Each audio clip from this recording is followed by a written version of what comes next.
ಓಂ ಶಾಂತಿ. ಸಾಕಾರ ಮುರಳಿ. ಇಂದಿನ ತಾರೀಖಾಗಿದೆ 7/4/26. मीठे बच्चे, जब भी समय मिले तो एकांत में बैठ सच्चे माशिक को याद करो, क्योंकि याद से ही ಸ್ವರ್ಗ की बादशाही मिलती. ತಂದೆ ತಿಳಿಸ್ತಾರೆ, ಮಧುರಾದ ಮಕ್ಕಳೇ, ಯಾವಾಗ ಸಮಯ ಸಿಕ್ಕದಾಗ ಏಕಾಂತದಲ್ಲಿ ಕುತ್ಕೊಂಡು ಸತ್ಯವಾದ ಪ್ರಿಯತಮನನ್ನ ನೆನಪು ಮಾಡಿ.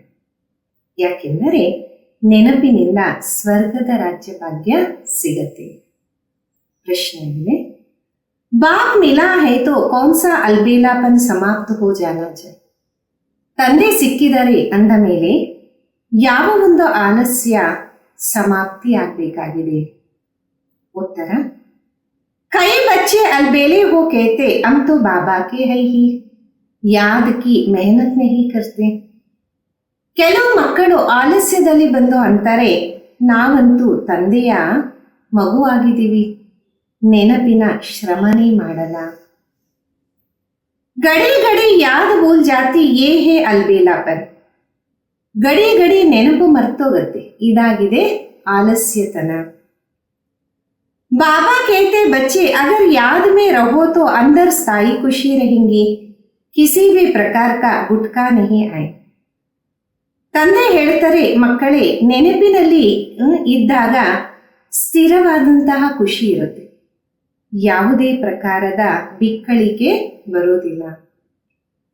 जैसे बांदेलिया याद में तड़पते हैं, दिन रात याद करते, ऐसे तुम्हें भी निरंतर याद रहना चाहिए. ಯಾವ ರೀತಿ ಬಾಂದೇಲಿಗಳು ಅಂದ್ರೆ ಬಂಧನದಲ್ಲಿರೋರು ನೆನಪಿನಲ್ಲಿ ತಡಪಡಿಸ್ತಾ ಇರ್ತಾರೆ, ಹಗಲು ರಾತ್ರಿ ನೆನಪು ಮಾಡ್ತಾರೆ, ಆ ರೀತಿ ತಾವು ಸಹ ನಿರಂತರ ನೆನಪಿನಲ್ಲಿ ಇರಬೇಕಾಗಿದೆ. ಹಾಡಾಗಿದೆ, ತಕದೀರ್ ಜಗಾಕರ್ ಆಯಿ ಹೋ ದುನಿಯಾ ಬಸಾಕರ್ ಆಯಿ. ಅದೃಷ್ಟವನ್ನ ಬೆಳಗಿಸ್ಕೊಂಡು ಬಂದಿದ್ದೀನಿ, ಪ್ರಪಂಚವನ್ನ ವಿಸ್ತಾರ ಮಾಡಿಕೊಂಡು ಬಂದಿದ್ದೀನಿ. ಓಂ ಶಾಂತಿ. बाबा ने बच्चों को समझाया, तुम भी कहते हो ओम शांति, बाप भी कहते ओम शांति, अर्थात तुम आत्माये ಶಾಂತ ಸ್ವರೂಪ. ತಂದೆ ಮಕ್ಕಳಿಗೆ ತಿಳಿಸ್ತಿದ್ದಾರೆ, ತಾವಂತೀರಾ ಓಂ ಶಾಂತಿ ಅಂತ, ತಂದೆನೂ ಸಹ ಅಂತಾರೆ ಓಂ ಶಾಂತಿ. ಅಂದರೆ ತಾವು ಆತ್ಮಗಳೆಲ್ಲ ತಮ್ಮ ಸ್ವಧರ್ಮ ಶಾಂತಿಯಾಗಿದೆ. बाप भी शांत स्वरूप है, आत्मा का स्वधर्म शांत, परमात्मा का भी स्वधर्म शांत है. ತಂದೆನೂ ಶಾಂತ ಸ್ವರೂಪರಾಗಿದ್ದಾರೆ, ತಂದೆಯ ಸ್ವಧರ್ಮನೂ ಶಾಂತ, ಪರಮಾತ್ಮ ಸ್ವಧರ್ಮ ಶಾಂತಿ. तुम भी शांति धाम में रहने वाले हो, बाबा भी कहते मैं भी वहां का रहने वाले. ತಾವು ಸಹ ಶಾಂತಿಧಾಮದ ನಿವಾಸಿ ಆಗಿದೆ. ತಂದೆನೂ ಅಂತಾರೆ, ನಾನು ಸಹ ಅಲ್ಲಿನ ನಿವಾಸಿಯಾಗಿದ್ದೀನಿ. तुम बच्चे पुनर्जन्म में आते हो, मैं नहीं आता, मैं इस रथ में प्रवेश करता हूँ, ये मेरा रथ है.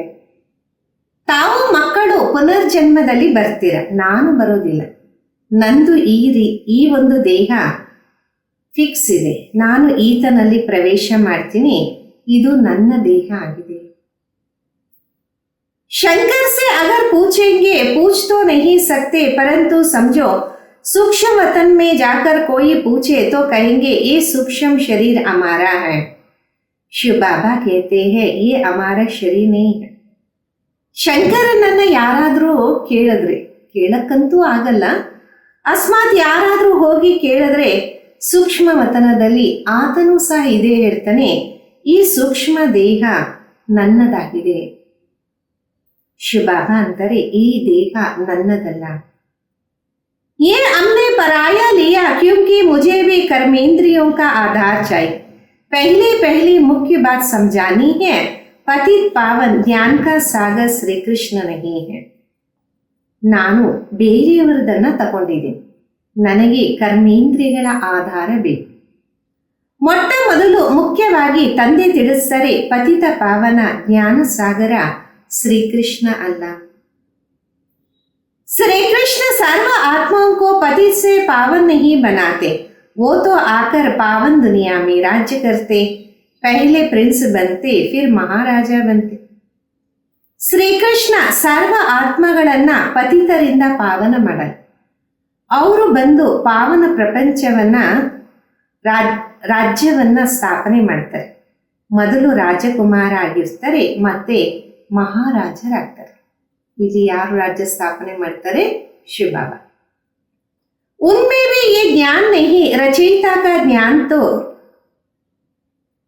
रचना का ज्ञान तो रचयिता में ही होगा ना. ಅವರಲ್ಲೂ ಸಹ ಜ್ಞಾನ ಇಲ್ಲ, ರಚನೆಯ ಜ್ಞಾನ ರಚಯಿತನಲ್ಲಿ ಇರುತ್ತೆ. ಶ್ರೀಕೃಷ್ಣ ಕೋ ರಚನಾ ಕಹಾ ಜಾತಾ, ರಚಯಿತಾ ಬಾಬಾ ಆಕರ್ ಜ್ಞಾನ ದೇತೆ. ಶ್ರೀಕೃಷ್ಣನಿಗೆ ರಚನಾ ಅಂತ ಹೇಳ್ಬೋದು, ರಚಯಿತ ತಂದೆ ಬಂದು ಜ್ಞಾನವನ್ನು ನೀಡ್ತಾರೆ. अभी बाप रच रहे हैं, कहते तुम मेरे बच्चे हो, तुम भी कहते हो बाबा हम आपके हैं. ಈಗ ತಂದೆ ರಚನೆಯನ್ನ ಮಾಡ್ತಾ ಇದ್ದಾರೆ. ಅಂತಾರೆ ತಾವು ನನ್ನ ಮಕ್ಕಳಾಗಿದ್ದೀರಾ, ತಾವು ಅಂತೀರಾ ಬಾಬಾ ತಾವು ನನ್ನವರಾಗಿದ್ದೀರಾ. कहा भी जाता ब्रह्मा द्वारा ब्राह्मणों की स्थापना, नहीं तो ब्राह्मण कहाँ से आए. ಕೇಳಲಾಗತ್ತೆ, ಬ್ರಹ್ಮನ ಮುಖಾಂತರ ಬ್ರಾಹ್ಮಣರ ಸ್ಥಾಪನೆ, ಇಲ್ಲ ಅಂದರೆ ಬ್ರಾಹ್ಮಣರು ಎಲ್ಲಿಂದ ಬರ್ತಾರೆ. सूक्ष्म वतन वाला कोई ब्रह्मा कोई दूसरा नहीं, ऊपर वाला सो नीचे वाला सो ऊपर वाला एक ही है. ಸೂಕ್ಷ್ಮ ವತನದ ಬ್ರಹ್ಮ ಮತ್ಯಾರು ಬೇರೆಯವರಂತೂ ಅಲ್ಲ. ಕೆಳಗಡೆಯವರೇ ಮೇಲೆಯವರು, ಮೇಲೆಯವರೇ ಕೆಳಗಡೆಯವರು, ಒಬ್ಬರೇ ಆಗಿದ್ದಾರೆ. अच्छा विष्णु और लक्ष्मी नारायण की भी एक ही बात है, वो कहा के हैं ब्रह्मा सो विष्णु बनते, ब्रह्मा सरस्वती ही सो लक्ष्मी नारायण, फिर वही सारा कल्प 84 जन्म के बाद आकर संगम पर ब्रह्मा सरस्वती बनते. ಒಳ್ಳೆಯದು. ವಿಷ್ಣು ಮತ್ತೆ ಲಕ್ಷ್ಮೀ ನಾರಾಯಣ ಇಬ್ಬರೂ ಒಂದೇ. ಅವರು ಎಲ್ಲಿನ ಅವರಾಗಿದ್ದಾರೆ? ಬ್ರಹ್ಮನೇ ವಿಷ್ಣು ಆಗಿದ್ದಾರೆ, ಬ್ರಹ್ಮ ಸರಸ್ವತಿನೇ ಲಕ್ಷ್ಮೀ ನಾರಾಯಣ ಆಗಿ ಮತ್ತೆ ಇಡೀ ಕಲ್ಪದಲ್ಲಿ 84 ಜನ್ಮದ ನಂತರ ಸಂಗಮದಲ್ಲಿ ಬ್ರಹ್ಮ ಸರಸ್ವತಿ ಆಗ್ತಾರೆ. लक्ष्मी नारायण में मनुष्य है, उनका देवी देवता धर्म है, विष्णु को भी 4 भुजाएं दे. ಲಕ್ಷ್ಮೀ ನಾರಾಯಣರು ಮನುಷ್ಯರಾಗಿದ್ದಾರೆ, ಅವರಿಗೆ ದೇವಿ ದೇವತಾ ಧರ್ಮ, ವಿಷ್ಣುಗೆ 4 ಭುಜಗಳನ್ನ ಕೊಟ್ಟಿದ್ದಾರೆ. ये प्रवृत्ति मार्ग दिखाया, भारत में शुरू से ही प्रवृत्ति मार्ग चलता है, इसलिए विष्णु को 4 भुजाएं दे. ಇದು ಪ್ರವೃತ್ತಿ ಮಾರ್ಗವನ್ನು ತೋರಿಸಿದರು. ಭಾರತದಲ್ಲಿ ಆರಂಭದಿಂದ ಪ್ರವೃತ್ತಿ ಮಾರ್ಗನೇ ನಡೀತಾ ಇದೆ, ಅದಕ್ಕೆ ವಿಷ್ಣುಗೆ 4 ಭುಜಗಳನ್ನ ತೋರಿಸಿದ್ದಾರೆ. यहाँ है ब्रह्मा सरस्वती, वो सरस्वती अडॉप्टेड बच्ची है, उनका असुल नाम लकी राज था, फिर इनका नाम रखा ब्रह्मा. ಇಲ್ಲಿ ಬ್ರಹ್ಮ ಸರಸ್ವತಿ, ಸರಸ್ವತಿ ದತ್ತು ಮಗಳಾಗಿದ್ದಾರೆ. ನಿಜವಾದ ಹೆಸರು ಬ್ರಹ್ಮನಿಗೆ ಲೇಖರಾಜ್ ಅಂತ. शिव बाबा ने इसमें प्रवेश किया और राधे को अपना बनाया, नाम रखा सरस्वती. सरस्वती का ब्रह्मा कोई लौकिक बाप नहीं ठहरा. ಶಿವ ಬಾಬಾ ಇವರಲ್ಲಿ ಪ್ರವೇಶ ಮಾಡಿದ್ರು, ರಾಧೆಯನ್ನ ತನ್ನವರಾಗಿ ಮಾಡಿಕೊಂಡ್ರು, ಹೆಸರನ್ನ ಇಟ್ರು ಸರಸ್ವತಿ ಅಂತ. ಸರಸ್ವತಿ ಬ್ರಹ್ಮನಿಗೆ ಲೌಕಿಕ ತಂದೆಯಂತೂ ಅಲ್ವಲ್ಲ. ಸರಸ್ವತಿ ಬ್ರಹ್ಮ ಪರಸ್ಪರ ಲೌಕಿಕ ತಂದೆಯ ಸಂಬಂಧ ಅಲ್ಲ. इन दोनों के लौकिक बाप अपने अपने थे, अभी वो है नहीं. ಇವರಿಬ್ಬರ ಲೌಕಿಕ ತಂದೆ ಬೇರೆ ಬೇರೆಯಾಗಿದ್ರು, ಈಗಂತೂ ಇಲ್ಲ. ये शिव बाबा ने ब्रह्मा द्वारा अडॉप्ट किया, तुम हो अडॉप्टेड चिल्ड्रन. ಈ ಶಿವ ಬಾಬಾ ಬ್ರಹ್ಮನ ಮುಖಾಂತರ ದತ್ತು ತಗೊಂತಾರೆ, ತಾವು ದತ್ತು ಮಕ್ಕಳಾಗಿದ್ದೀರಾ.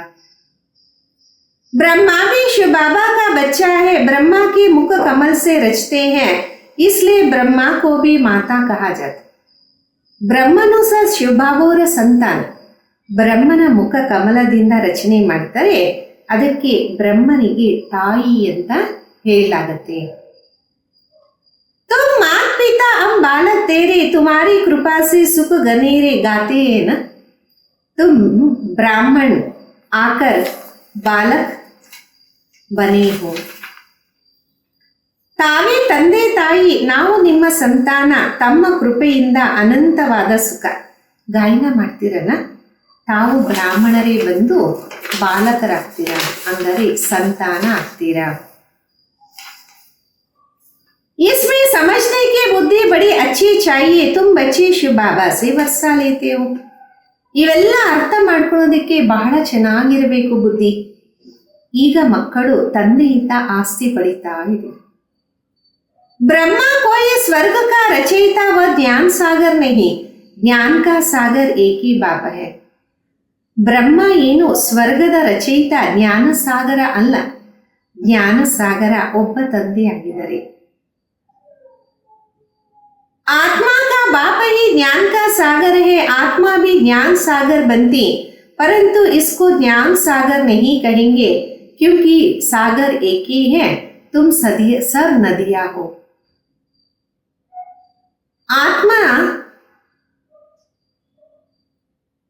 ಆತ್ಮದ ತಂದೆ ಜ್ಞಾನ ಸಾಗರ ಆಗಿದ್ದಾರೆ. ಆತ್ಮನೇ ಜ್ಞಾನ ಸಾಗರ ಆಗತ್ತೆ. ಆದರೆ ಇಲ್ಲಿ ಜ್ಞಾನ ಸಾಗರ ಅಂತ ಹೇಳಕ್ಕಾಗಲ್ಲ. ಯಾಕೆಂದರೆ ಸಾಗರ ಒಬ್ಬರೇ ಆಗಿದ್ದಾರೆ, ತಾವೆಲ್ಲ ನದಿಗಳಾಗಿದ್ದೀರಾ. ಸಾಗರ ಕೋ ಅಪನಾ ಶರೀರ್ ನಹಿ, ನದಿಯೋ ಕೋ ಹೈ, ತುಮ್ ಹೋ ಜ್ಞಾನ ನದಿಯ. ಸಾಗರನಿಗೆ ತನ್ನದೇ ಆದ ದೇಹ ಇಲ್ಲ, ನದಿಗಳಿಗಿದೆ, ತಾವೆಲ್ಲ ಜ್ಞಾನ ನದಿಗಳಾಗಿದ್ದೀರಾ. कलकत्ता में ब्रह्मपुत्र नदी बहुत बड़ी है, क्योंकि उसका सागर से कनेक्शन है. उसका मेला बहुत बड़ा लगता. ಕಲ್ಕತ್ತಾದಲ್ಲಿ ಬ್ರಹ್ಮಪುತ್ರ ನದಿ ಬಹಳ ದೊಡ್ಡದಾಗಿದೆ. ಯಾಕೆಂದರೆ ಅದರ ಸಂಬಂಧ ಸಾಗರನ ಜೊತೆ ಇದೆ. ಅದರ ಒಂದು ಜಾತ್ರೆನೂ ಬಹಳ ದೊಡ್ಡದಾಗಿ ನಡೆಯುತ್ತೆ. यहाँ भी मेला लगता, सागर और ब्रह्मपुत्र दोनों कंबाइंड. ಇಲ್ಲೂ ಸಹ ಜಾತ್ರೆ ನಡೆಯುತ್ತೆ. ಸಾಗರ ಮತ್ತೆ ಬ್ರಹ್ಮಪುತ್ರ ಇಬ್ಬರೂ ಸಹ ಕಂಬೈನ್ಡ್ ಆಗಿದ್ದಾರೆ. ये है चेतन, वो है जड़, ये बातें ಬಾಬಾ ಸಮझ. ಇವರಾಗಿದ್ದಾರೆ ಚೈತನ್ಯ, ಅದಾಗಿದೆ ಜಡ. ಈ ಎಲ್ಲ ಮಾತುಗಳು ಬಾಬಾ ತಿಳಿಸ್ತಾರೆ. ಶಾಸ್ತ್ರೋ ಮೇ ನಹಿ ಹೈ, ಶಾಸ್ತ್ರ ಹೈ ಭಕ್ತಿ ಮಾರ್ಗ ಕಿ ಡಿಪಾರ್ಟ್ಮೆಂಟ್. ಶಾಸ್ತ್ರಗಳಲ್ಲಂತೂ ಇಲ್ಲ, ಶಾಸ್ತ್ರ ಆಗಿದೆ ಭಕ್ತಿ ಮಾರ್ಗದ ಡಿಪಾರ್ಟ್ಮೆಂಟ್. ये है ज्ञान मार्ग, वो है भक्ति मार्ग. ಆದಾಗಲ ಭಕ್ತಿ ಮಾರ್ಗಕ್ಕೆ ಡಿಪಾರ್ಟ್ಮೆಂಟ್ ಚಲ್ತಿ. ಇದಾಗಿದೆ ಜ್ಞಾನ ಮಾರ್ಗ, ಅದಾಗಿದೆ ಭಕ್ತಿ ಮಾರ್ಗ. ಅರ್ಧ ಕಲ್ಪ ಭಕ್ತಿ ಮಾರ್ಗದ ಡಿಪಾರ್ಟ್ಮೆಂಟ್ ನಡೆಯುತ್ತೆ. उसमें ज्ञान सागर है नहीं, परम पिता परमात्मा ज्ञान का सागर बाप संगम पर आकर ज्ञान स्नान से सबकी सद्गति करते. ಅಲ್ಲಿ ಜ್ಞಾನ ಸಾಗರ ಅಂತೂ ಇಲ್ಲ. ಪರಂಪಿತ ಪರಮಾತ್ಮ ಜ್ಞಾನ ಸಾಗರ ತಂದೆ ಸಂಗಮದಲ್ಲಿ ಬಂದು ಜ್ಞಾನ ಸ್ನಾನದಿಂದ ಸರ್ವರ ಸದ್ಗತಿಯನ್ನ ಮಾಡ್ತಾರೆ. ತುಮ್ ಜಾನ್ತೆ ಹೋ कि अब बेहद के बाबा से स्वर्ग के सुखों की तकदीर बना रहे. बरोबर हम सत्युग त्रेता में पूज्य देवी देवता थे. ತಮಗಂತೂ ಅರಿವಿದೆ, ನಾವು ಅನಂತವಾದ ತಂದೆಯಿಂದ ಸ್ವರ್ಗದ ಸುಖದ ಅದೃಷ್ಟವನ್ನ ಮಾಡ್ಕೊತಾ ಇದೆ. ಖಂಡಿತ ನಾವೇ ಸತ್ಯುಗ ತ್ರೇತಾದಲ್ಲಿ ಪೂಜ್ಯ ದೇವಿ ದೇವತೆ ಆಗಿದ್ವಿ. अभी हम पूजारी मनुष्य है, फिर मनुष्य से तुम देवता बनते हो. ಈಗಂತೂ ನಾವು ಪೂಜಾರಿ ಮನುಷ್ಯರಾಗಿದ್ದೀವಿ, ಮತ್ತೆ ಮನುಷ್ಯನಿಂದ ತಾವೇ ದೇವತೆ ಆಗ್ತೀರಾ. ब्राह्मण सो देवता धर्म में आए, फिर क्षत्रिय वैश्य शूद्र बने. 84 जन्म लेते लेते नीचे उतरना पड़ता. ಬ್ರಾಹ್ಮಣರಿಂದ ದೇವಿ ದೈವತಾ ಧರ್ಮದಲ್ಲಿ ಬರ್ತೀವಿ, ಮತ್ತೆ ಕ್ಷತ್ರಿಯ ವೈಶ್ಯ ಶೂದ್ರರಾಗ್ತೀವಿ. 84 ಜನ್ಮವನ್ನ ಪಡಿತಾ ಪಡಿತಾ ಕೆಳಗಡೆ ಇಳಿತಾ ಬರ್ತೀವಿ. ये भी तुमको बाबा ने बताया, तुम अपने जन्मों को नहीं जानते थे. ಇದು ಸಹ ತಮಗೆ ತಂದೆ ತಿಳಿಸಿದರೆ, ತಮಗೆ ತಮ್ಮ ಜನ್ಮಗಳ ಬಗ್ಗೆ ಅರಿವೇ ಇರಲಿಲ್ಲ. 84 जन्म में तुम ही लेते हो, जो पहले पहले आते वही पूरे 84 जन्म ले. 84 ಜನ್ಮನು ತಾವೇ ಪಡೆದಿರಿ. ಯಾರು ಮೊಟ್ಟ ಮೊದಲು ಬರ್ತಾರೆ ಅವರೇ ಪೂರ್ತಿ 84 ಜನ್ಮವನ್ನ ಪಡಿತಾರೆ. योग से ही कार निकलती, योग में ही मेहनत है। बल कई बच्चे ज्ञान में तीखे हैं परंतु योग में गच्छे हैं. ಯೋಗದಲ್ಲೇ ತುಕ್ಕು ಇಳಿಯತ್ತೆ, ಯೋಗದಲ್ಲೇ ಶ್ರಮ ಇದೆ. ಬಲೆ ಕೆಲವು ಮಕ್ಕಳು ಜ್ಞಾನದಲ್ಲಿ ತೀಕ್ಷ್ಣವಾಗಿದ್ದಾರೆ, ಆದರೆ ಯೋಗದಲ್ಲಿ ಕಚ್ಚಾ ಆಗಿದ್ದಾರೆ. बांधेलिया योग में चुटेलियों से भी अच्छी है, वो तो शिव बाबा से मिलने के लिए रात दिन तड़पती. ಬಂಧನದಲ್ಲಿರೋರು ಯೋಗದಲ್ಲಿ ಬಹಳ ಚೆನ್ನಾಗಿರ್ತಾರೆ.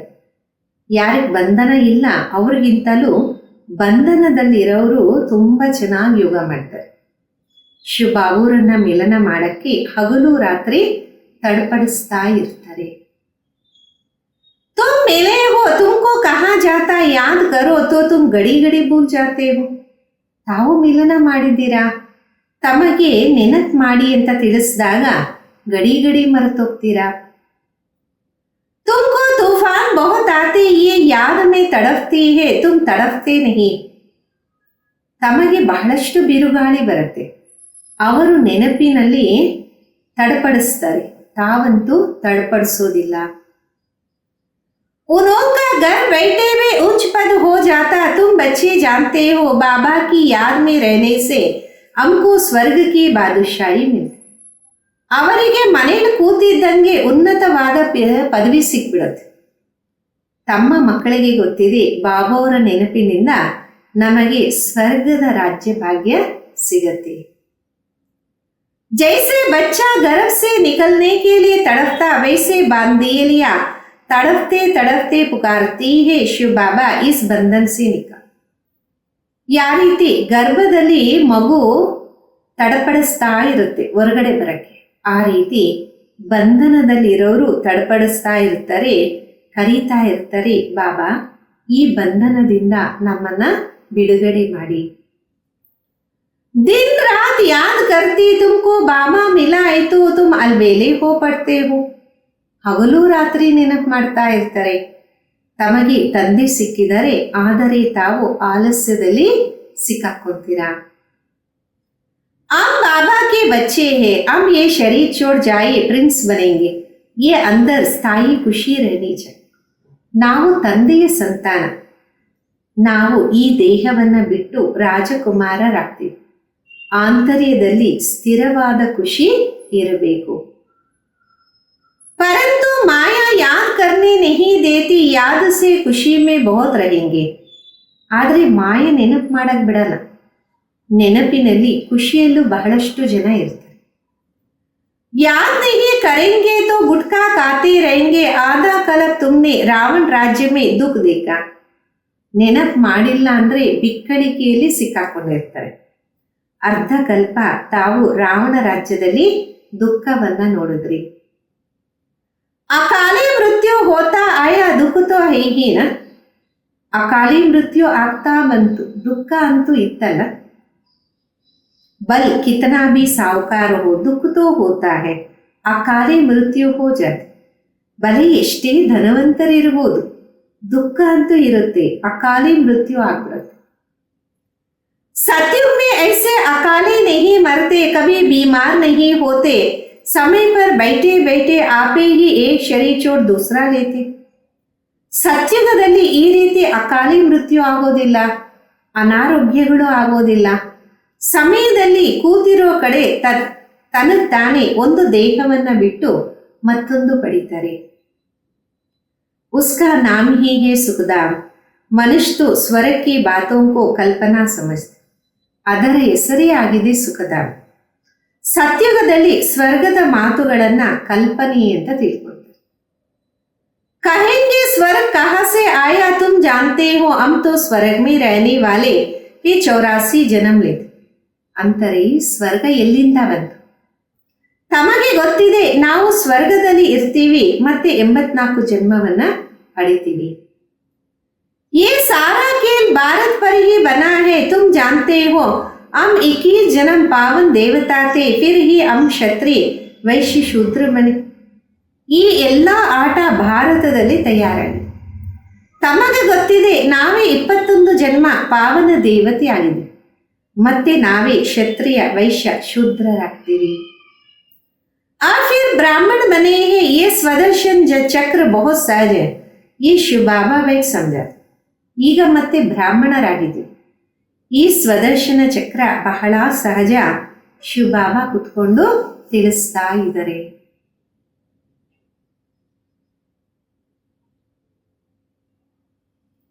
तुम जानते हो शिव बाबा ब्रह्मा के रथ में आया, जो ब्रह्मा है वही सतयुग आदि में श्री कृष्ण था. 84 जन्म ले पतित बने, फिर इनमें बाबा ने प्रवेश कर अडॉप्ट किया. ತಮಗೆ ಗೊತ್ತಿದೆ ಶಿವ ಬಾಬಾ ಬ್ರಹ್ಮನ ರಥದಲ್ಲಿ ಬರ್ತಾರೆ. ಯಾರು ಬ್ರಹ್ಮ ಆಗಿದರೋ ಅವರೇ ಸತ್ಯುಗದ ಆದಿಯಲ್ಲಿ ಶ್ರೀಕೃಷ್ಣ ಆಗಿದ್ರು. 84 ಜನ್ಮದಲ್ಲಿ ಪತಿತರಾಗಿದ್ದಾರೆ. ಮತ್ತೆ ಇವರಲ್ಲಿ ಬಾಬಾ ಪ್ರವೇಶ ಮಾಡಿ ದತ್ತು ತಗೊಂಡಿದ್ದಾರೆ. खुद कहते हैं मैं इस तन का आधार ले तुमको अपना बनाया, फिर तुमको स्वर्ग की राजधानी का लायक बनाता हूं. ಸ್ವಯಂ ಅಂತಾರೆ ನಾನು ಈ ದೇಹದ ಆಧಾರವನ್ನು ಪಡೆದು ತಮ್ಮನ್ನ ನನ್ನವರಾಗಿ ಮಾಡ್ಕೊಳ್ತೀನಿ, ಮತ್ತೆ ತಮ್ಮನ್ನ ಸ್ವರ್ಗದ ರಾಜಧಾನಿಯ ಲಾಯಕ್ಕಾಗಿ ಮಾಡ್ತೀನಿ. जो लायक बनेंगे वही राजाई में आएंगे, इसमें मैनर सच्ची चाहिए, मुख्य है ही पवित्र. ಯಾರು ಲಾಯಕ್ ಆಗಿರ್ತಾರೆ ಅವರೇ ರಾಜ್ಯದಲ್ಲಿ ಬರ್ತಾರೆ.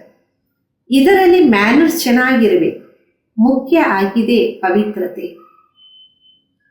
इस पर अबलाओं पर अत्याचार होता, कहाँ कहाँ पुरुषों पर भी अत्याचार. ಇದರದ ಮೇಲೆ ಅಬಲೆಯರ ಮೇಲೆ ಅತ್ಯಾಚಾರ ಆಗುತ್ತೆ, ಕೆಲವೊಂದು ಕಡೆ ಪುರುಷರ ಮೇಲಿನೂ ಅತ್ಯಾಚಾರ ಆಗುತ್ತೆ. विकार के लिए एक दो को तंग करते, यहाँ माताएं बहुत होने कारण शक्ति सेना नाम रखा है, वंदे मातरಂ. ವಿಕಾರಕ್ಕೋಸ್ಕರ ಒಬ್ಬರು ಇನ್ನೊಬ್ಬರಿಗೆ ತೊಂದರೆಯನ್ನ ಕೊಡ್ತಾರೆ. ಇಲ್ಲಿ ಮಾತೆಯರು ಬಹಳಷ್ಟು ಇರುವ ಕಾರಣ ಶಕ್ತಿ ಸೇನೆ ಅನ್ನುವ ಹೆಸರು ಗಾಯನ ಇದೆ, ವಂದೇ ಮಾತರಂ. अभी तुम ज्ञान चिता पर बैठे हो, काम चिता से उतर गोरे बनने के लिए द्वापर से लेकर काम चिता पर बैठ. ಈಗ ತಾವು ಜ್ಞಾನ ಚಿತೆಯ ಮೇಲೆ ಕೂತಿದ್ದೀರ, ಕಾಮ ಚಿತೆಯಿಂದ ಎಳೆದು ಬೆಳ್ಳಗಾಗ್ತೀರ. ದ್ವಾಪರದಿಂದ ಕಾಮಚಿತೆಯ ಮೇಲಿನೇ ಕೂತಿದ್ರಲ್ಲ.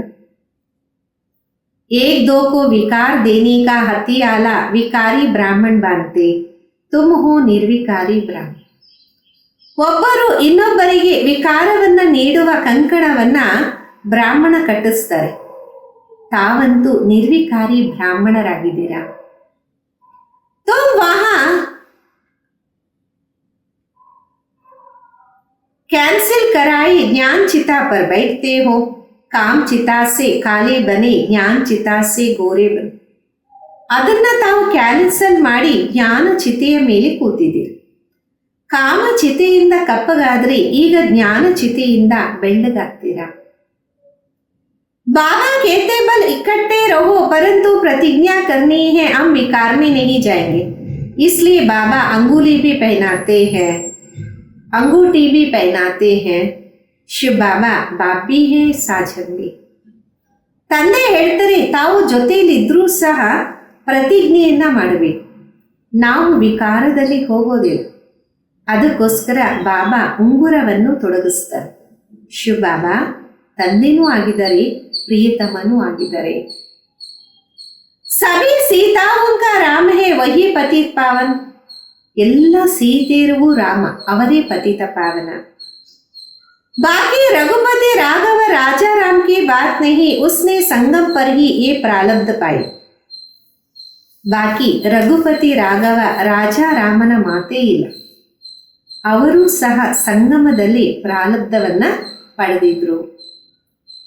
उनको इन सब बाण दिखाना रॉन्ग है, चित्र में भी नहीं देना चाहिए, सिर्फ लिखना है चंद्रवंश.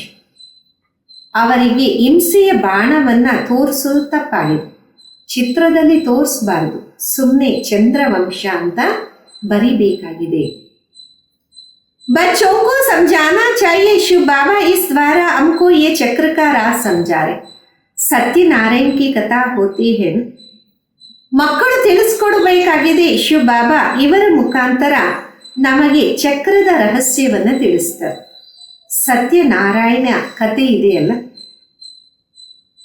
वो है मनुष्यों की बनाई हुई कथा, ನರ್ಸೆ ನಾರಾಯಣ್ ತೋ ಕೋಯಿ ಬಂತೇ ಹಿ नहीं. ಅದಾಗಿದೆ ಮನುಷ್ಯ ಮಾಡಿರುವಂತಹ ಕತೆ. ನರನಿಂದ ನಾರಾಯಣ ಯಾರೂ ಆಗಲೇ ಇಲ್ಲ. सत्यनारायण की कथा का अर्थ है नर से नारायण बनना. अमर कथा भी सुनाते परंतु अमरपुरी में कोई जाते. ಸತ್ಯನಾರಾಯಣ ಕಥೆಯ ಅರ್ಥನೇ ಆಗಿದೆ ನರನಿಂದ ನಾರಾಯಣ ಆಗುವಂಥದ್ದು. ಅಮರ ಕಥೆಯನ್ನು ತಿಳಿಸಿದ್ದಾರೆ, ಆದರೆ ಅಮರ ಪುರಿಯಲ್ಲಿ ಯಾರೂ ಹೋಗೋದೇ ಇಲ್ಲ. मृत्यु लोग 2500 वर्ष चलता, तीसरी की कथा माताई सुनाती. मृत्यु लोक 2500 ವರ್ಷ ನಡೆಯುತ್ತೆ. ಪಂಜರದ ಕಥೆಯನ್ನ ಮಾತೆಯರು ತಿಳಿಸ್ತಾರೆ. वास्तव में ये है तीसरा ज्ञान का नेत्र देने की कथा. अभी ज्ञान का तीसरा नेत्र आत्मा को मिला है. ವಾಸ್ತವದಲ್ಲಿ ಇದಾಗಿದೆ ಮೂರನೇ ಜ್ಞಾನ ನೇತ್ರವನ್ನ ನೀಡುವ ಕತೆ. ಈಗ ಜ್ಞಾನದ ಮೂರನೇ ನೇತ್ರ ಆತ್ಮಕ್ಕೆ ಸಿಗತ್ತೆ. ಆತ್ಮ ಅಭಿಮಾನಿಗಳಾಗಿ. मैं इस शरीर द्वारा आप देवता बनती हो, मेरे में ही संस्कार है. ಮನುಷ್ಯ ದೇಹ ಅಭಿಮಾನಿ. ನಾನು ಈ ಶರೀರದ ಮುಖಾಂತರ ಈಗ ದೇವತೆ ಆಗ್ತೀನಿ, ನನ್ನಲ್ಲೇ ಈ ಸಂಸ್ಕಾರ. ಮಾನವ ಇವತ್ತು ದೇಹ ಅಭಿಮಾನದಲ್ಲಿ ಇದ್ದಾನೆ. बाप आकर देही अभिमानी बनाते, लोग फिर कह देते आत्मा परमात्मा एक है. ಬಾಬಾ ಬಂದು ದೇಹಿ ಅಭಿಮಾನಿಯಾಗಿ ಮಾಡ್ತಾರೆ. ಜನ ಅಂತಾರೆ ಆತ್ಮ ಪರಮಾತ್ಮ ಒಂದೇ. परमात्मा ने ये सब रूप धारण किया, बाबा कहते हैं सब रॉन्ग है.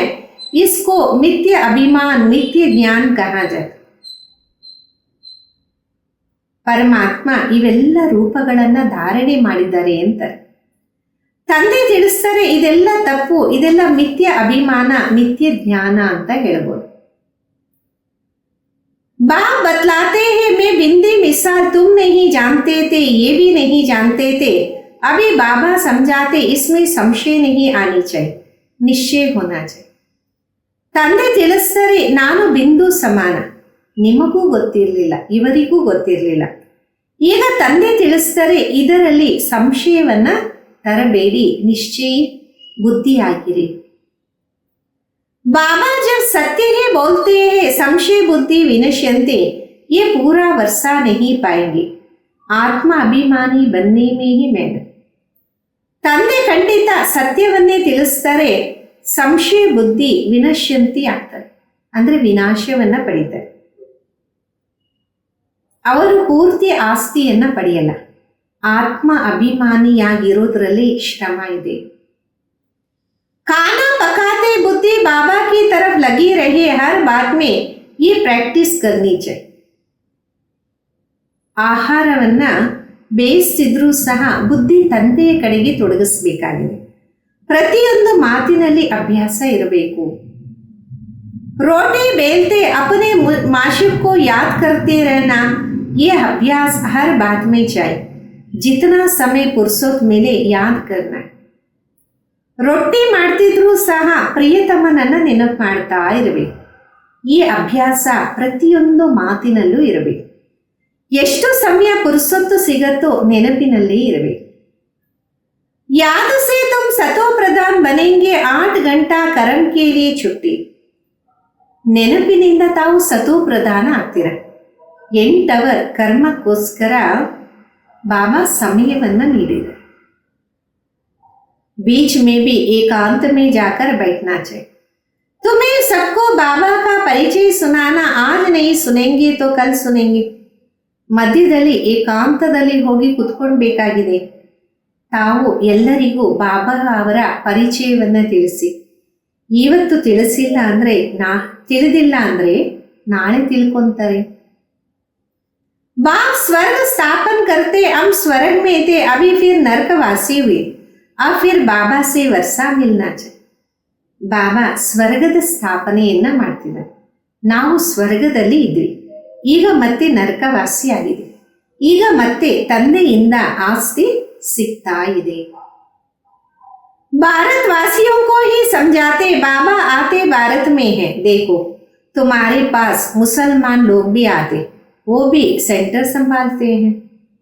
ಭಾರತವಾಸಿಗಳಿಗೆ ತಿಳಿಸ್ಕೊಡ್ತಾರೆ, ತಂದೆ ಹತ್ರ ಭಾರತದವರೇ ಬರ್ತಾರೆ, ತಂದೆ ಬರೋದು ಭಾರತದಲ್ಲಿ, ನೋಡಿ ತಮ್ಮ ಹತ್ರ ಮುಸಲ್ಮಾನ್ ಜನನು ಬರ್ತಾರೆ, ಅವರು ಸಹ ಸೆಂಟರ್ ಅನ್ನ ಸಂಭಾಲನೆ ಮಾಡ್ತಾರೆ. कहते हैं शिव बाबा को याद करो, सिख भी आते, क्रिश्चियन भी आते, आगे चलकर बहुत आए ಅಂತಾರೆ. ಶಿವ ಬಾಬೋರನ್ನ ನೆನಪು ಮಾಡಿ, ಸಿಖ್ ಧರ್ಮದವರು ಬರ್ತಾರೆ, ಕ್ರಿಶ್ಚಿಯನ್ಸ್ ಬರ್ತಾರೆ, ಮುಂದೆ ಹೋಗಿ ಬಹಳಷ್ಟು ಜನ ಬರ್ತಾರೆ. ये ज्ञान सबके लिए है क्योंकि ये है ही सहज याद और सहज वर्षा बाबा का, परंतु पवित्र तो जरूर बनना पड़े, दे दान तो छूटे ग्रह. ಈ ಒಂದು ಜ್ಞಾನ ಎಲ್ಲರಿಗೋಸ್ಕರ ಆಗಿದೆ. ಯಾಕೆಂದರೆ ಇದಾಗಿದೆ ಸಹಜ ನೆನಪು ಮತ್ತೆ ಸಹಜ ಆಸ್ತಿ ತಂದೆಯಿಂದ. ಆದರೆ ಪವಿತ್ರ ಅಂತೂ ಖಂಡಿತ ಆಗಲೇಬೇಕು. ದಾನವನ್ನ ಕೊಟ್ಟಾಗ ಗ್ರಹಣದಿಂದ ಬಿಡುಗಡೆ ಆಗ್ತೀವಿ. अभी भारत पर राहु का ग्रहण है, फिर बृहस्पति की दशा शुरू होगी 21 जन्म के लिए. पहले होती बृहस्पति की दशा, फिर ಶುಕ್ರ ಕಿ ದಶಾ. ಈಗ ಭಾರತದ ಮೇಲೆ ರಾಹುವಿನ ಗ್ರಹಣ ಇದೆ. ಬೃಹಸ್ಪತಿಯ ದಶಾ ಆರಂಭ ಆಗತ್ತೆ 21 ಜನ್ಮಕ್ಕೋಸ್ಕರ. ಮೊದಲಿರುತ್ತೆ ಬೃಹಸ್ಪತಿಯ ದಶೆ, ನಂತರ ಶುಕ್ರ ದಶೆ. सूर्यवंशियों पर बृहस्पति की दशा, चंद्रवंशी पर शुक्र की दशा कहेंगे, फिर दशा कम होती जाती है. ಸೂರ್ಯವಂಶಿಗಳ ಮೇಲೆ ಬೃಹಸ್ಪತಿಯ ದಶೆ, ಚಂದ್ರವಂಶಿಗಳ ಮೇಲೆ ಶುಕ್ರ ದಶೆ, ಮತ್ತೆ ದಶೆಗಳು ಕಡಿಮೆ ಆಗ್ತಾ ಹೋಗುತ್ತೆ. सबसे खराब है राहु की दशा, बृहस्पति कोई गुरु नहीं होता, ये दशा है वृक्षपति. ಎಲ್ಲದಕ್ಕಿಂತ ಕೆಟ್ಟದಾಗಿದೆ ರಾಹುವಿನ ದಶೆ. ಬೃಹಸ್ಪತಿ ಅನ್ನೋದು ಏನು ಗುರು ಅಲ್ಲ, ಇದು ದಶೆ ವೃಕ್ಷಪತಿದು. वृक्षपति बाबा आते हैं तो बृहस्पति और शुक्र की दशा होती है, रावण आते हैं तो राहु की दशा हो जाती है. ವೃಕ್ಷಪತಿ ತಂದೆ ಬಂದಾಗ ಬೃಹಸ್ಪತಿ ಮತ್ತೆ ಶುಕ್ರನ ದಶೆ ಆಗ್ಬಿಡುತ್ತೆ, ರಾವಣ ಬಂದಾಗ ರಾಹುವಿನ ದಶೆ ಆಗ್ಬಿಡುತ್ತೆ. तुम बच्चों पर अभी बृहस्पति की दशा बैठा है, फिर वृक्षपति को याद करो, पवित्र बनो बस. ತಮ್ಮ ಮಕ್ಕಳ ಮೇಲೆ ಈಗ ಬೃಹಸ್ಪತಿಯ ದಶೆ ಕೂತಿದೆ, ಮತ್ತೆ ವೃಕ್ಷಪತಿಯನ್ನ ನೆನಪು ಮಾಡಿ ಪವಿತ್ರರಾಗಿ ಅಷ್ಟೇ. अच्छा, मीठे मीठे सिक्किलदे बच्चों प्रति माता पिता बाप दादा का याद प्यार और गुड मॉर्निंग. रूहानी बाप की रूहानी बच्चों को नमस्ते. हम रूहानी बच्चों की रूहानी माता पिता बाप दादा को याद प्यार गुड मॉर्निंग और नमस्ते. धारणेಗೋಸ್ಕರ मुख्य सारा, हर कार्य करते हुए आत्मा अभिमानी बनने की प्रैक्टिस करना है. ಪ್ರತಿಯೊಂದು ಕಾರ್ಯವನ್ನ ಮಾಡ್ತಿದ್ರೂ ಸಹ ಆತ್ಮ ಅಭಿಮಾನಿ ಆಗುವ ಅಭ್ಯಾಸವನ್ನ ಮಾಡಬೇಕು. ದೇಹ का अहंकार समाप्त हो जाए इसके लिए मेहनत करो. ದೇಹದ ಅಹಂಕಾರ ಸಮಾಪ್ತಿ ಆಗ್ಬಿಡ್ಲಿ, ಅದಕ್ಕೋಸ್ಕರ ಶ್ರಮವನ್ನ ಮಾಡಬೇಕಾಗಿದೆ. ಎರಡನೇದು, सत्युग राजाई के लायक बनने के लिए अपने मैनर्स रॉयल बना. ಸತ್ಯುಗದ ರಾಜ್ಯದ ಲಾಯಕ್ ಆಗಕ್ಕೋಸ್ಕರ ನಮ್ಮಲ್ಲಿ ದೈವಿ ಮ್ಯಾನರ್ಸ್ ರಾಯಲ್ಟಿಯನ್ನ ತಯಾರು ಮಾಡ್ಕೋಬೇಕಾಗಿದೆ. पवित्रता ही सबसे ऊंची चलन है, पवित्र बनने से पवित्र दुनिया के मालिक बने. ಪವಿತ್ರತೆ ಎಲ್ಲದಕ್ಕಿಂತ ಉನ್ನತವಾದ ನಡತೆಯಾಗಿದೆ. ಪವಿತ್ರರಾದಾಗ ಪವಿತ್ರ ಪ್ರಪಂಚದ ಮಾಲೀಕರಾಗ್ತೀರಾ. वरदान, करण करावन हार की स्मृति द्वारा सहज योग का अनुभव करने वाले सफलता मूर्त. ಮಾಡಿ ಮಾಡಿಸುವಂತವರ ಸ್ಮೃತಿಯ ಮುಖಾಂತರ ಸಹಜ ಯೋಗದ ಅನುಭವವನ್ನ ಮಾಡುವಂತವರು सफलता मूर्त भव. कोई भी कार्य करते यही स्मृति रहे, इस कार्य के निमित्त बनाने वाला ಬ್ಯಾಕ್ಬೋನ್ ಕೌನ್ ಹೈ. ಯಾವುದೇ ಕಾರ್ಯವನ್ನ ಮಾಡ್ತಿದ್ರೂ ಈ ಒಂದು ಸ್ಮೃತಿ ಇರಲಿ, ಈ ಕಾರ್ಯಕ್ಕೆ ನಿಮಿತ್ತರಾಗಿ ಮಾಡಿರುವಂತಹ ಬ್ಯಾಕ್ ಬೋನ್ ಯಾರು. बिना बैकबोन के कोई भी कर्म में सफलता नहीं मिल सकता. इसलिए कोई भी कार्य करते सिर्फ ये सोचो मैं निमित्त हूं, कराने वाला स्वयं सर्व समर्थ बाप है. ಬೆನ್ನು ಎಲುಬು ಇಲ್ಲದೆ ಯಾವುದೇ ಕಾರ್ಯದಲ್ಲಿ ಸಫಲತೆ ಸಿಗಕ್ಕೆ ಸಾಧ್ಯ ಇಲ್ಲ. ಅದಕ್ಕೋಸ್ಕರ ಯಾವುದೇ ಕಾರ್ಯವನ್ನ ಮಾಡ್ತಿದ್ರು ಇದೇ ಒಂದು ನೆನಪಿರಲಿ, ನಾನು ನಿಮಿತ್ತ, ಮಾಡಿಸುವಂತವರು ಸ್ವಯಂ ಸರ್ವ ಸಮರ್ಥ ತಂದೆಯಾಗಿದ್ದಾರೆ.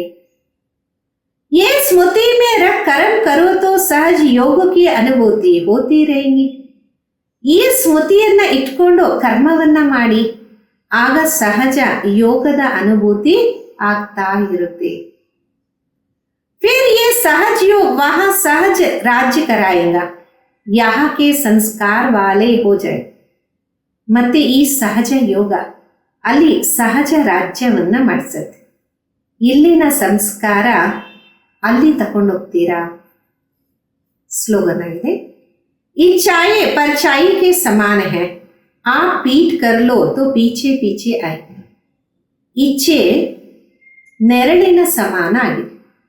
ತಾವು ಬೆನ್ನನ್ನ ತೋರಿಸಿದಾಗ ಅದು ಹಿಂದೆ ಹಿಂದೆ ಬರುತ್ತೆ. ಅವ್ಯಕ್ತ ಇಶಾರೆ. महान बनने के लिए मधुरता नम्रता का गुण धारण करो. ಮಹಾನ್ ಆಗಕ್ಕೋಸ್ಕರ ಮಧುರತೆ ಮತ್ತು ನಮ್ರತೆಯ ಗುಣವನ್ನ ಧಾರಣೆ ಮಾಡಿ. मधुरता ऐसी विशेष धारणा है जो कड़वी धरती को भी मधुर बना देगी. आप सभी को बदलने का आधार बाबा के दो मधुर बोल हैं. ಮಧುರತೆ ವಿಶೇಷ ಧಾರಣೆ ಕಹಿಯಾದ ಭೂಮಿಯನ್ನ ಮಧುರವಾಗಿ ಮಾಡುತ್ತೆ. ತಾವೆಲ್ಲರೂ ಪರಿವರ್ತನೆ ಆಗೋದಕ್ಕೆ ಆಧಾರ ತಂದೆಯ ಎರಡು ಮಧುರವಾದ ಮಾತುಗಳು. मीठे बच्चे तुम मीठा शुद्ध आत्मा हो, ये दो मधुर बोल ने ही बदल दिया ना. मीठा दृष्टि ने बदल दिया. ಮಧುರಾದ ಮಕ್ಕಳೇ, ತಾವು ಮಧುರ ಶುದ್ಧ ಆತ್ಮರಾಗಿದ್ದೀರ. ಈ ಎರಡು ಮಧುರವಾದ ಮಾತುಗಳೇ ಪರಿವರ್ತನೆಯನ್ನ ಮಾಡಿದೆ. ಮಧುರ ದೃಷ್ಟಿ ಪರಿವರ್ತನೆ ಮಾಡಿದೆ. ಐಸೆ ಹಿ ಮಧುರತಾ ದ್ವಾರ ಔರೋಂ ಕೋ ಭಿ ಮಧುರ್ ಬನಾವೋ, ಈ ಮುಖು ಮೀಟಾಗ. ಈ ರೀತಿ ಮಧುರತೆಯಿಂದ ಇತರರನ್ನು ಮಧುರವಾಗಿ ಮಾಡಿ ನಿಮ್ಮ ಬಾಯನ್ನ ಮಧುರವಾಗಿ ಮಾಡಿಕೊಳ್ಳಿ. ಸದಾ ಇಸ್ ಮಧುರತಾ ಕಿ ಸೌಗಾತ್ ಕೋ ಸಾಥ್ ರಖೋ, ಇಸಿ से ಸದಾ ಮೀಠಾ रहेंगे, ಮೀಠಾ ಬನಾಯ್. ಸದಾ ಈ ಮಧುರತೆಯ ಗಿಫ್ಟ್ ಅನ್ನ ಜೊತೆಯಲ್ಲಿ ಇಟ್ಕೊಳ್ಳಿ. ಇದರಿಂದ ಸದಾ ಮಧುರರಾಗ್ತೀರಾ, ಮಧುರರಾಗಿ ಮಾಡಿಸ್ತೀರಾ. ಓಂ ಶಾಂತಿ.